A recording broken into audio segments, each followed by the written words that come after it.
Hello students, कैसे हो आप सभी लोग। आशा करता हूँ आप सभी लोग स्वस्थ होंगे। मेरा नाम है धैर्य शर्मा और आज हम स्टार्ट करने जा रहे हैं क्लास 12 की फिजिक्स। क्लास 12 की फिजिक्स में आज जो हम सबसे पहले टॉपिक देखने जा रहे हैं वो है इलेक्ट्रोमैग्नेटिज्म।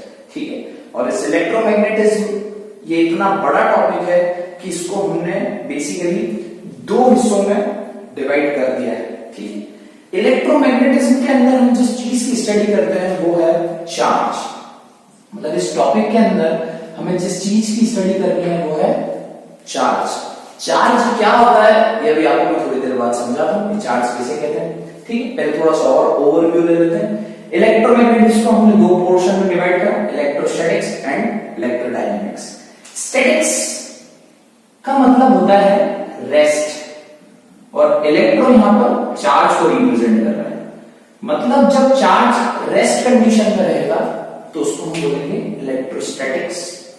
और यही चार्ज जब मोशन में आ जाएगा, डायनेमिक्स का मतलब मोशन, यही चार्ज जब मोशन में आ जाएगा तो हम उसको बोलेंगे, वो यूनिट वो टॉपिक हो जाएगा इलेक्ट्रोडायनेमिक्स। तो इलेक्ट्रोस्टैटिक्स और इलेक्ट्रोडायनेमिक्स।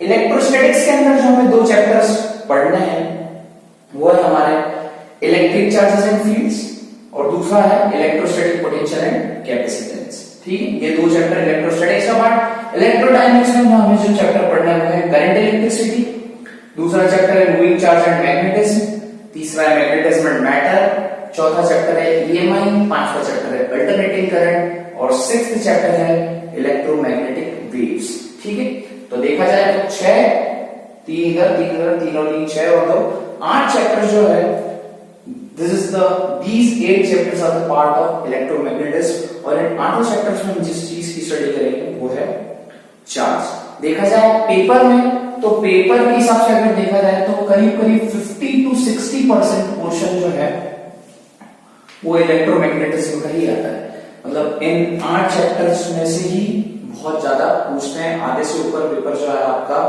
चाहे वो फिर एमपी बोर्ड का ले लो कि चाहे सीबीएसई बोर्ड का ले लो, कोई से भी बोर्ड का पेपर ले लो आप, इन 8 चैप्टर से बहुत ज्यादा पूछा जाता है। ठीक है, तो ये 8 चैप्टर्स आपके लिए बड़े इंपॉर्टेंट है। दूसरी इंपॉर्टेंट बात ये है कि ये एक दूसरे से बड़े कनेक्टेड चैप्टर्स हैं। ठीक है, अगर आपको फर्स्ट चैप्टर अच्छे से आता है तो ही आपको सेकंड पढ़ने में मजा आएगा, फिर ही आपको थर्ड फोर्थ फिफ्थ, ऐसे ही आपको चैप्टर्स एक दूसरे के साथ कनेक्टेड है। ठीक है, तो रेडी हो जाओ आप। अब हम स्टार्ट करते हैं कि चार्ज क्या होता है। तो स्टूडेंट्स अब हम पढ़ते हैं कि चार्ज क्या होता है, व्हाट इज चार्ज। ठीक, लेकिन चार्ज पढ़ने से पहले आप मुझे बताओ कि आपको न्यूटन्स लॉ ऑफ ग्रेविटेशन आता है। जब हम 11th क्लास में थे तो हमारा एक चैप्टर था ग्रेविटेशन, हमने उसके अंदर एक टॉपिक पढ़ा था, पहले आ जाता है वो न्यूटन्स लॉ ऑफ ग्रेविटेशन। क्या कहता है Newton's law of gravitation? Newton's law of gravitation कहता है कि every object in this universe attracts the another object. इस यूनिवर्स के अंदर हर ऑब्जेक्ट एक दूसरे ऑब्जेक्ट को अट्रैक्ट करता है। जैसे इस पर्टिकुलर पोजीशन पर ये अभी मार्कर इस मार्कर को अट्रैक्ट कर रहा होगा। ठीक है, ये मार्कर अभी मुझे भी अट्रैक्ट कर रहा होगा, मैं भी इस मार्कर को अट्रैक्ट कर रहा हूँ, ये बोर्ड भी मुझे अभी अट्रैक्ट कर रहा होगा। ठीक है, उसी तरीके से मैं भी इस बोर्ड को अट्रैक्ट कर रहा हूँ। हर ऑब्जेक्ट एक दूसरे ऑब्जेक्ट को क्या करता है? अट्रैक्ट करता है। ठीक है, तो हम बड़ी अच्छी तरीके से जानते हैं according to the law of gravitation कि every object attracts the another object. तो मैंने ऑब्जेक्ट 1 बना लिया, ये ऑब्जेक्ट 2 बना लिया, इसका मास हमने मान लिया m1, इसका मास हमने मान लिया m2 और इन दोनों के बीच की डिस्टेंस मान ली हमने, दोनों ऑब्जेक्ट्स के बीच की डिस्टेंस मान ली r। हम बड़ी अच्छी तरीके से जानते हैं कि जिस फोर्स के साथ ऑब्जेक्ट 1 ऑब्जेक्ट 2 को अट्रैक्ट कर रहा होगा उसी फोर्स के साथ ऑब्जेक्ट 2 भी ऑब्जेक्ट 1 को अट्रैक्ट करता है। ठीक है, और ये जो फोर्स ऑफ अट्रैक्शन रहता है ये दो बातों पर डिपेंड करता है। कौन सी दो बातें? कि भैया जो फोर्स ऑफ अट्रैक्शन होता है वो डायरेक्टली प्रोपोर्शनल होता है product of the masses of to objects. मतलब जितना ज्यादा m1 m2 m2 की वैल्यू आएगी उतना ज्यादा फोर्स ऑफ अट्रैक्शन होगा। ठीक है, जितना ज्यादा m1 m2 m2 की वैल्यू आएगी उतना ज्यादा फोर्स ऑफ अट्रैक्शन होगा। और दूसरा फैक्टर क्या रहता है? डिस्टेंस। डिस्टेंस के फोर्स इनवर्सली प्रोपोर्शनल है, square of the distance. Force is inversely proportional to the square of the distance between the two objects. मतलब आसान सी भाषा में समझाओ कि भाई साहब अगर दूरी ज्यादा रहेगी तो फोर्स ऑफ अट्रैक्शन क्या रहेगा? कम रहेगा, और अगर दूरी कम रहेगी तो फोर्स ऑफ अट्रैक्शन क्या रहेगा, ज्यादा, क्योंकि ये इनवर्सली प्रोपोर्शनल है। डायरेक्टली प्रोपोर्शनल का मतलब होता है एक चीज बढ़ रही है तो उसके साथ दूसरी चीज भी बढ़ रही है। इनवर्सली प्रोपोर्शनल का मतलब होता है कि अगर कोई एक चीज बढ़ रही है तो दूसरी चीज घट रही होगी, ठीक है। तो ये वो दो फैक्टर्स है, F is directly proportional to M1 M2 first bar and F is inversely proportional to R square दूसरी बार। जब पहली और दूसरी बात को अगर कंबाइन करके लिखना हो तो जिस तरीके से लिखेंगे डायरेक्टली प्रोपोर्शनल का sign M1 M2 by R square। हम बड़ी अच्छी तरीके से जानते हैं कि जब प्रोपोर्शनलिटी का साइन आता है तो इक्वल टू का साइन आएगा, और इक्वल टू का साइन आएगा तो उसके बाद एक कांस्टेंट आता है, ठीक है। उस कांस्टेंट को हम बोलते हैं G, बड़ा G, ना कि छोटा G। छोटा G acceleration due to gravity, बड़ा G क्या कहलाता है, ग्रेविटेशनल कांस्टेंट। और उस ग्रेविटेशनल कांस्टेंट की वैल्यू कितनी होती है, 6.67 into 10 to the power -11। 6.67 into 10 to the power -11 बहुत बड़ी वैल्यू की बहुत छोटी वैल्यू, बहुत बड़ी वैल्यू की बहुत छोटी, बहुत बहुत बहुत ही छोटी वैल्यू, ठीक है। अब एक एग्जांपल करते हैं according to law of gravitation. Suppose ये मान लेते हैं कि मेरा मास 8 kg, ठीक है, मैं अपना मास 8 kg मान लेता हूं, और इस बोर्ड का मास मान लेते हैं हम 3 kg, ठीक है। बोर्ड का मास 3 kg, मेरा मास 8 kg। अभी हाल फिलहाल हम ये मान लेते हैं कि हम दोनों के बीच की डिस्टेंस 1 मीटर है। बोर्ड और मेरे बीच की डिस्टेंस कितनी है, 1 मीटर। तो ऑब्वियसली बात है हम दोनों एक दूसरे को अट्रैक्ट कर रहे होंगे, ठीक है। ये बोर्ड भी मुझे अट्रैक्ट कर रहा होगा, मैं भी इस बोर्ड को अट्रैक्ट कर रहा हूँ। तो मैं वो फोर्स निकालना चाहता हूँ कि वो फोर्स कितना लग रहा होगा हमारे बीच में, ठीक है। तो मैं फॉर्मूला यूज करूंगा F = G/m1 × R square। ये रहा बोर्ड और ये रहा मैं, दूरी रखी 1 मीटर। फॉर्मूले के अंदर वैल्यू पुट करें 6.67 into 10 to the power -11 into 3 into 8 upon में डिस्टेंस का स्क्वायर, डिस्टेंस हमने 1 मीटर मानी, 1 का स्क्वायर। तो इस पूरी चीज को सॉल्व करा तो आंसर आया 16 into 10 to the power -10। 16 into 10 to the power -10। ये फोर्स बहुत ज्यादा बड़ा है कि बहुत ही ज्यादा छोटा है, बहुत बड़ा है बहुत छोटा, बहुत बहुत बहुत छोटा है, ठीक है। आम जिंदगी में मतलब हमारे चारों ओर हम हर चीज को अट्रैक्ट करते हैं और बाकी चीज भी हमें अट्रैक्ट करती है, लेकिन वो फोर्स ऑफ अट्रैक्शन बहुत बहुत कम आता है। जैसे आप अभी देख लो कि इस बोर्ड और मेरे बीच में फोर्स ऑफ अट्रैक्शन का जो आंसर आया है वो आया 16 into 10 to the power -10। ये फोर्स इतना कम है कि हम एक दूसरे को अट्रैक्ट कर रहे हैं पर एक दूसरे के करीब जा ही नहीं पाएंगे क्योंकि फोर्स बहुत कम है, ठीक है। आपको मेरी बात समझ में आ गई? तो एक बात तो आप अच्छे समझ लो कि ये according to law of gravitation हर ऑब्जेक्ट दूसरे ऑब्जेक्ट को क्या करता है, अट्रैक्ट करता है। और बेसिकली किस प्रॉपर्टी के कारण अट्रैक्शन आता है, ये ऑब्जेक्ट की किस प्रॉपर्टी के कारण अट्रैक्शन आता है, वो प्रॉपर्टी है मास। अगर ऑब्जेक्ट के पास मास होगा तो भी वो एक दूसरे को अट्रैक्ट कर पाएंगे, ठीक है। अगर मास ही नहीं होगा तो कभी अट्रैक्शन हो पाएगा क्या? लेकिन हम जानते हैं ऐसा कोई मैटर नहीं है हमारे आसपास, ऐसी कोई भी चीज नहीं है, ऐसा कोई ऑब्जेक्ट नहीं है, ऐसा कोई मैटर नहीं है जिसके पास मास ना हो, तो अट्रैक्शन तो ऑब्वियसली बात है होता ही होता है, हर चीज में अट्रैक्शन होता है, ठीक है। तो यहां तक की बात क्लियर है। सेम फंडा according to law of gravitation में लगाना चाहता हूं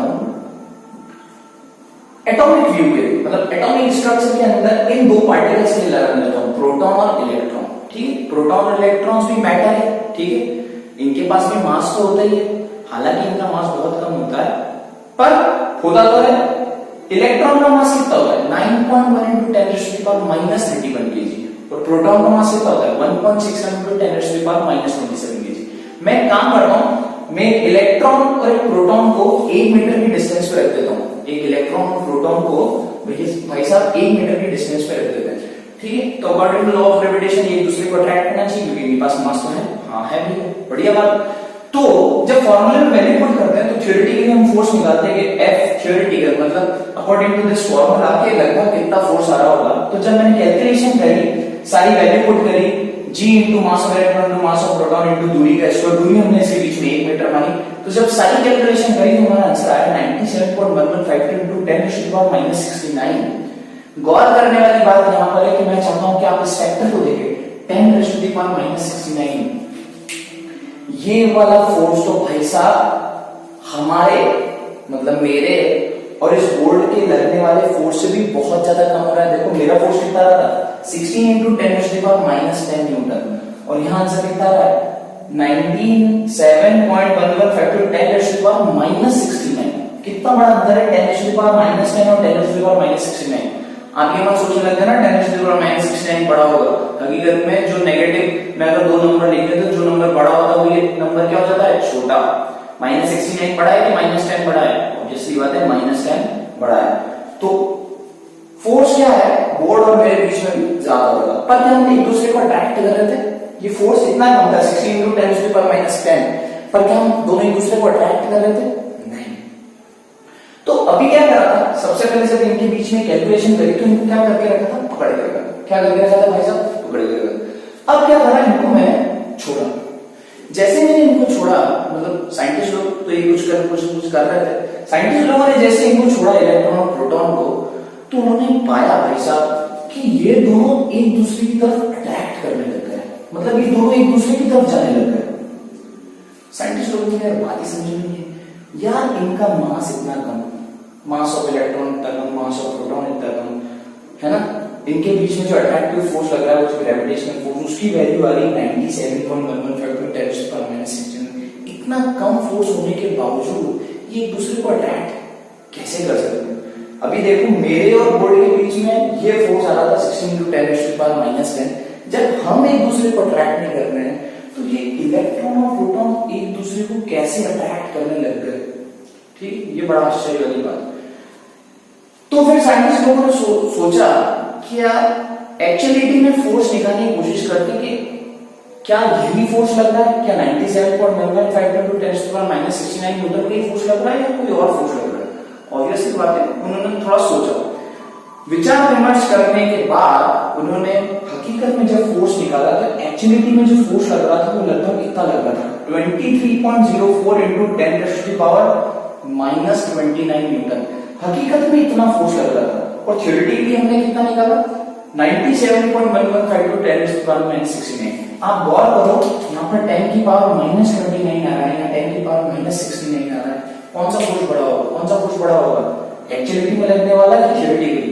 एक्चुअलिटी में लगने वाला, मतलब एक्चुअल में जो फोर्स लग रहा था, ये एक्चुअल में इलेक्ट्रॉन और प्रोटॉन के बीच में जो फोर्स लग रहा था वो थ्योरेटिकल वैल्यू से बहुत ज्यादा आ रहा था। लगभग अगर देखा जाए तो 10⁻40 टाइम्स ग्रेटर आ रहा था।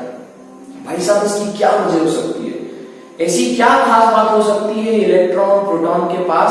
इलेक्ट्रॉन और प्रोटॉन ऐसे पार्टिकल्स हैं जिनके पास ऐसी क्या खास बात हो सकती है जिसकी वजह से एक दूसरे को अट्रैक्ट कर रहे हैं? तो साइंटिस्टों के सोच विचार विमर्श करने के बाद यह निर्णय आया, मतलब ये बात उन्होंने बोली, ठीक है, कि भाई साहब इलेक्ट्रॉन और प्रोटॉन ऐसे पार्टिकल्स होते हैं, इलेक्ट्रॉन और प्रोटॉन ऐसे पार्टिकल्स होते हैं कि जिनके पास मास तो प्रेजेंट होता ही है, जिनके पास मास तो प्रेजेंट दोनों के पास होता है, इसके पास भी मास प्रेजेंट होता है, इलेक्ट्रॉन के पास भी मास प्रेजेंट होता है और प्रोटॉन के पास भी मास प्रेजेंट होता है, लेकिन इनके पास एक चीज और प्रेजेंट होती है जिसकी वजह से ये एक नए प्रकार का फोर्स जन्म लेता है। मतलब इनके पास मास प्रॉपर्टी तो है ही, ठीक है, लेकिन इनके पास एक विशेषता और है, एक प्रॉपर्टी और है इलेक्ट्रॉन और प्रोटॉन के पास, जिसकी वजह से एक दूसरे को अट्रैक्ट कर रहे हैं। उस प्रॉपर्टी को नाम दिया गया चार्ज, उस प्रॉपर्टी को नाम दिया गया चार्ज। तो याद रखना दोस्तों कि भाई साहब चार्ज कोई चीज नहीं है, चार्ज कोई मटेरियल नहीं है, चार्ज कोई आइटम नहीं है, चार्ज एक प्रकार की प्रॉपर्टी है, मतलब एक प्रकार का गुण है इनके पास, इलेक्ट्रॉन और प्रोटॉन के पास एक प्रकार की प्रॉपर्टी है इनके पास, जिसकी वजह से इस टाइप का फोर्स आया इनके बीच में, जिसकी वजह से ये दोनों एक दूसरे से को क्या करने लग गए, अट्रैक्ट करने लग गए। बाद में इस फोर्स को नाम दिया गया इलेक्ट्रोस्टैटिक फोर्स। जो फोर्स चार्ज नाम की प्रॉपर्टी के कारण जन्म लेता है उसको नाम दिया गया electrostatic force. The force which acts between the two charges called electrostatic force, और प्यार से इसको कूलम्बियन फोर्स भी बोलते हैं, ठीक है, कूलम्बियन फोर्स भी बोलते हैं, ठीक है। तो इलेक्ट्रोस्टैटिक फोर्स और कूलम्बियन फोर्स, ये फोर्स किस कारण से आता है, किस प्रॉपर्टी के कारण आता है, चार्ज की प्रॉपर्टी के कारण आता है, ठीक है। बाद में और एक्सपेरिमेंट करेगा और एक्सपेरिमेंट करेगा, और एक बार एक्सपेरिमेंट करा गया इलेक्ट्रॉन और इलेक्ट्रॉन के बीच में, इलेक्ट्रॉन और इलेक्ट्रॉन के बीच में एक्सपेरिमेंट करा गया, वही 1 मीटर की दूरी रखी, ये फर्क। तो ये देखा गया भाई साहब कि ये इलेक्ट्रॉन इलेक्ट्रॉन एक दूसरे से दूर भागने लग गए। अरे वाह। फिर एक एक्सपेरिमेंट और करा गया, वो करा गया प्रोटॉन और प्रोटॉन के बीच में। तो ये देखा गया कि भाई साहब प्रोटॉन और प्रोटॉन भी एक दूसरे से दूर भागने लग गए, मतलब अट्रैक्ट नहीं कर रहे हैं, ये रिपेल करने लग गए। मतलब इनके बीच में क्या आ गया, रिपल्शन। क्या आ गया, रिपल्शन। जब कोई चीज एक दूसरे से दूर जाती है तो उसको हम बोलते हैं कि उनके बीच में क्या आ गया, रिपल्शन। तो साइंटिस्ट लोगों ने एक बात और बोली कि ये जो इलेक्ट्रोस्टैटिक फोर्स होता है ये सिर्फ अट्रैक्टिव नेचर का ही नहीं होता है। ये जो इलेक्ट्रोस्टैटिक फोर्स होता है ये अट्रैक्टिव नेचर का ही नहीं होता है, ये रिपल्सिव नेचर का भी होता है। अगर दोनों इलेक्ट्रॉन इलेक्ट्रॉन होंगे तो दोनों एक दूसरे के साथ रिपल करेंगे, ठीक है। दोनों प्रोटॉन प्रोटॉन होंगे तो भी एक फोर्स जो लगेगा वो रिपल्सिव नेचर का लगेगा। लेकिन अगर एक इलेक्ट्रॉन हुआ और एक प्रोटॉन हुआ तो एक दूसरे को क्या करने की कोशिश करेंगे, अट्रैक्ट करने की कोशिश करेंगे, ठीक है। ये जो फोर्स इस चार्ज नाम की प्रॉपर्टी के कारण जनरेट होता है तो इसको हम बोलते हैं इलेक्ट्रोस्टैटिक फोर्स। तो बेसिकली चार्ज क्या होता है, चार्ज एक प्रकार की प्रॉपर्टी होती है। तो आइंदा याद रखना कि इलेक्ट्रॉन और प्रोटॉन चार्ज नहीं होते हैं, इलेक्ट्रॉन और प्रोटॉन चार्ज नहीं होते हैं, इलेक्ट्रॉन और प्रोटॉन चार्ज्ड पार्टिकल होते हैं। उनके पास ये प्रॉपर्टी होती है जिसको बोला जाता है चार्ज, ठीक है। आपको मेरी यहां तक की बात समझ में आ गई, बढ़िया बात है। अब साइंटिस्ट लोगों से एक बात पूछी गई कि यार देखो ये जो प्रॉपर्टी है, जो चार्ज प्रॉपर्टी है, ये इलेक्ट्रॉन प्रोटॉन की है, ठीक है। या इलेक्ट्रॉन प्रोटॉन कहां मिलता है, एटम से मिलता है, एटम के अंदर होते हैं। अच्छा, दुनिया में कोई सी भी चीज देख लो आप, कोई सी भी चीज देख लो, कोई भी मैटर देख लो, कोई भी चीज अपने चारों देखो, हर चीज किस चीज से बनी होती है, ऑब्वियसली बात है वो एटम से मिलकर बनी होती है। Whatever you see around yourself is the matter, ठीक है, and we know that atoms are the building blocks of matter। तो अगर ये प्रॉपर्टी इलेक्ट्रॉन और प्रोटॉन के पास है तो ये तो प्रॉपर्टी हर ऑब्जेक्ट के पास हुई, फिर तो इलेक्ट्रॉन और प्रोटॉन की प्रॉपर्टी कैसे हुई, ये तो किसी भी ऑब्जेक्ट के अंदर भी प्रॉपर्टी ऑटोमेटिकली आ जाएगी। तो क्या हम ये कह सकते हैं कि जो चार्ज प्रॉपर्टी होती है वो किसी भी ऑब्जेक्ट की हो सकती है, ये प्रॉपर्टी हर ऑब्जेक्ट के पास हो सकती है। जैसे हर ऑब्जेक्ट के पास मास एक प्रकार की प्रॉपर्टी होती है, ठीक है, मास भी एक प्रकार की प्रॉपर्टी है। उसी तरीके से हम ये भी कह सकते हैं कि चार्ज भी जो है वो एक प्रकार की प्रॉपर्टी है जो किसी मैटर के पास हो सकती है, ठीक है।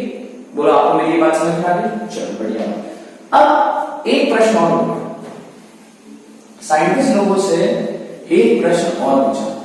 तो साइंटिस्ट लोगों से पूछा गया कि देखो ये हर चीज एटम की बनी हुई है, हाँ।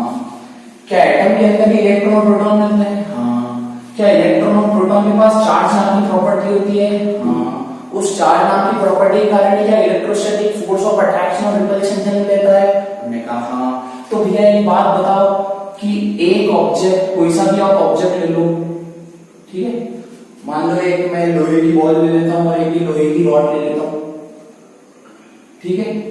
तो क्या ये एटम से मिलकर बनी होगी, ये ऑब्जेक्ट भी और ये ऑब्जेक्ट भी क्या एटम से मिलकर ही बना होगा, ठीक है। तो जब वो चार्ज नाम की प्रॉपर्टी इस ऑब्जेक्ट के अंदर भी है और इस ऑब्जेक्ट के अंदर भी है तो इनके बीच में इलेक्ट्रोस्टैटिक फोर्स ऑफ अट्रैक्शन और रिपल्शन क्यों नहीं दिखाई दे रहा भाई साहब, क्योंकि हर चीज एटम से मिलकर बनी हुई है, ये भी एटम से मिलकर बना होगा, ये भी एटम से मिलकर बना होगा, एटम के अंदर इलेक्ट्रॉन प्रोटॉन और इलेक्ट्रॉन प्रोटॉन के पास चार्ज नाम की प्रॉपर्टी है, तो फिर इनके बीच में हमें वो अट्रैक्शन और रिपल्सिव फोर्स क्यों नहीं दिखाई देता। तो भैया क्या बात बोलेगी, आप ध्यान से सुनना। हर चीज एटम से मिलकर बनी, बढ़िया बात। तो हर चीज जब एटम से मिलकर बनी है तो आप थोड़ा एटम को अगर आपने ध्यान से अगर भी समझा होगा अपनी 9th की केमिस्ट्री या 11th की केमिस्ट्री में, ठीक है। तो एक बात हमें समझिए, एटॉमिक नंबर नाम की आपने चीज सुनी, बिल्कुल। एटॉमिक नंबर का मतलब क्या होता है, एटॉमिक नंबर का मतलब होता है number of protons inside an atom. जैसे अगर मैं सोडियम की बात करूं, जैसे अगर मैं सोडियम एटम की बात करूं, ठीक, थोड़ी देर के लिए अपन बात करते हैं सोडियम एटम, या अपन ने इन दोनों को आयरन का माना था तो आयरन के एटम की बात कर लेते हैं। आयरन का सिंबल होता है Fe, आप बड़ी अच्छी तरीके से जानते हो, ठीक। तो आयरन का सिंबल होता है Fe। तो आयरन के अगर एटम की बात करी जाए तो एटम के अंदर ही इलेक्ट्रॉन और प्रोटॉन है। आयरन का एटॉमिक नंबर कितना होता है, 26। आयरन का एटॉमिक नंबर कितना होता है, 26, ठीक। तो आयरन का एटॉमिक नंबर 26 होता है, मतलब इसके अंदर प्रोटॉन्स कितने मिलेंगे, 26 प्रोटॉन्स मिलेंगे भाई साहब इसके अंदर, बढ़िया बात। अगर इसके अंदर 26 प्रोटॉन मिलते हैं तो इलेक्ट्रॉन भी इसके अंदर कितने मिलते हैं भैया, इसके अंदर इलेक्ट्रॉन भी 26 इलेक्ट्रॉन ही मिलते हैं। दोनों के पास चार्ज होता है, ठीक है, लेकिन फिर भी ये एटम देखा गया कि चार्ज नहीं है। एटम के अंदर चार्ज है, एटम के अंदर इलेक्ट्रॉन और प्रोटॉन है और इलेक्ट्रॉन और प्रोटॉन के पास चार्ज नाम की प्रॉपर्टी है, लेकिन ये एटम एक चार्ज बॉडी की तरह बिहेव नहीं कर रहा है। ये एक एटम देखा गया है कि न्यूट्रल देखा गया, ये चार्ज नहीं देखा गया, न्यूट्रल बिल्कुल नॉर्मल जैसे ऑब्जेक्ट्स होते हैं वैसा देखा गया। तो ये बात बोली गई कि ये प्रोटॉन्स इस इलेक्ट्रॉन्स की इफेक्ट को क्या कर देते हैं, नलीफाई, या इलेक्ट्रॉन्स इस प्रोटॉन्स की इफेक्ट को क्या कर देते हैं, नलीफाई। ये बिल्कुल ऐसी बात बोल दी गई कि प्रोटॉन के पास मान लो कि चार्ज तो प्रेजेंट रहता है, लेकिन उसको ऐसा मान लो कि उसके पास पॉजिटिव चार्ज है। कैसा चार्ज है, चार्ज नाम की प्रॉपर्टी तो है, पर ऐसा मान लो कि इस प्रोटॉन के पास पॉजिटिव टाइप ऑफ चार्ज है, ठीक है, और इस इलेक्ट्रॉन के पास कैसा चार्ज है, नेगेटिव टाइप ऑफ चार्ज है। प्रोटॉन के पास पॉजिटिव टाइप ऑफ चार्ज है और इलेक्ट्रॉन के पास नेगेटिव टाइप ऑफ चार्ज होता है। तो 26 प्रोटॉन है तो टोटल चार्ज कितना होगा, पॉजिटिव चार्ज कितना होगा, प्लस का 26, और 26 इलेक्ट्रॉन है तो इनके पास चार्ज कितना होगा, माइनस का 26, प्लस का 26 और माइनस का 26 कितना है, 0। मतलब इस पूरी एटम के पास चार्ज कितना होगा, 0। इस एटम के ऊपर चार्ज कितना होगा, 0, ठीक है। तो ये वाली बात देखी गई। तो जो भी एटम है वो न्यूट्रल इसलिए दिखाई देते हैं, आसपास जितने भी ऑब्जेक्ट सॉरी वो सब न्यूट्रल इसलिए दिखाई देते हैं कि भाई साहब उसके अंदर जितने इलेक्ट्रॉन प्रेजेंट होते हैं उतने ही प्रोटॉन प्रेजेंट रहते हैं। तो इलेक्ट्रॉन की वजह से हम चार्ज मानते हैं कि इलेक्ट्रॉन को हमने बोल दिया कि वो नेगेटिवली चार्ज है और प्रोटॉन को हमने बोल दिया कि वो पॉजिटिवली चार्ज है। तो हर दोनों एक दूसरे के इफेक्ट को क्या कर देते हैं, नलीफाई। तो आपसे कोई पूछा जाए कि बताओ चार्ज कितने प्रकार के होते हैं, what are the types of charge, so there are 2 types of charge. कौन कौन से, positive type of charge and negative type of charge. Positive और नेगेटिव चार्ज नहीं होते। कई बार लोगों से प्रश्न पूछा था कि what do you mean by charge, तो बोलते हैं पॉजिटिव चार्ज और नेगेटिव चार्ज। भाई साहब पॉजिटिव चार्ज और नेगेटिव चार्ज तो प्रकार हैं, दे आर द टाइप्स, ठीक है। So there are 2 types of charge, positive type of charge and negative type of charge. Positive type में किसको बोलते हैं, पॉजिटिव टाइप ऑफ चार्ज किसके पास प्रेजेंट रहता है, किसके पास प्रेजेंट रहता है, प्रोटॉन के पास प्रेजेंट रहता है। और नेगेटिव टाइप ऑफ चार्ज किसके पास प्रेजेंट रहता है, इलेक्ट्रॉन्स के पास प्रेजेंट रहता है। तो इलेक्ट्रॉन और प्रोटॉन चार्ज नहीं है, इलेक्ट्रॉन और प्रोटॉन चार्ज्ड पार्टिकल्स हैं। बात नंबर 1। पॉजिटिव और नेगेटिव चार्ज नहीं है, पॉजिटिव और नेगेटिव चार्ज के टाइप्स होते हैं। There are 2 kinds of charge, there are 2 types of charge, ठीक है। इलेक्ट्रॉन और प्रोटॉन के पास ये प्रॉपर्टी रहती है, क्योंकि हर चीज एटम की बनी हुई है तो ये प्रॉपर्टी जो है ऑटोमेटिक किसी ऑब्जेक्ट की भी प्रॉपर्टी हो जाती है, ठीक है। तो और हम ये बात अच्छी तरीके से जानते हैं कि जो चार्ज नाम की प्रॉपर्टी के कारण ही ये इस प्रकार का फोर्स जन्म लेता है, इलेक्ट्रोस्टैटिक फोर्स जन्म लेता है, ठीक है। जो ग्रेविटेशनल फोर्स होता है वो अट्रैक्टिव नेचर का ही होता है। देखा होगा आपने, according to law of gravitation ऐसा बोला गया कि every object attracts another object, ठीक है। वहां पर ये रिपल शब्द का वर्ड उपयोग नहीं हुआ, लेकिन जो इलेक्ट्रोस्टैटिक फोर्स होता है, जो इस चार्ज नाम की प्रॉपर्टी के कारण जो फोर्स जनरेट होता है, ये अट्रैक्टिव भी हो सकता है और रिपल्सिव भी हो सकता है, ठीक है। अगली क्लास में हम देखेंगे कि चार्ज किसी बॉडी के ऊपर चार्ज कैसे डेवलप किया जा सकता है, किसी बॉडी को क्या चार्ज किया जा सकता है, क्या किसी बॉडी को चार्ज किया जा सकता है, ये अपन नेक्स्ट क्लासों में देखेंगे। तो अब फाइनली अब अपन डेफिनेशन देख लेते हैं, ठीक है। अब जब अपन डेफिनेशन लिखेंगे तो हमें समझ में भी आ जाएगी कि what do you mean by charge. तो जवाब आएगा charge is the property of object, charge is the property, charge is the property of an object by virtue of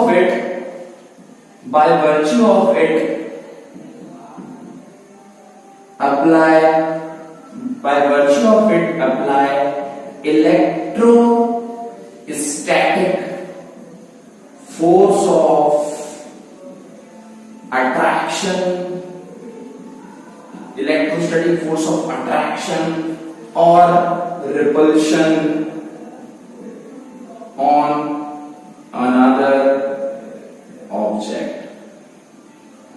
तो चार्ज कोई मटेरियल नहीं होता, चार्ज एक प्रकार की प्रॉपर्टी होती है। तो charge is the property of any object या एनी मैटर भी कह सकते हो आप। Charge is the property of any matter by virtue of it apply electrostatic force of attraction और रिपल्शन।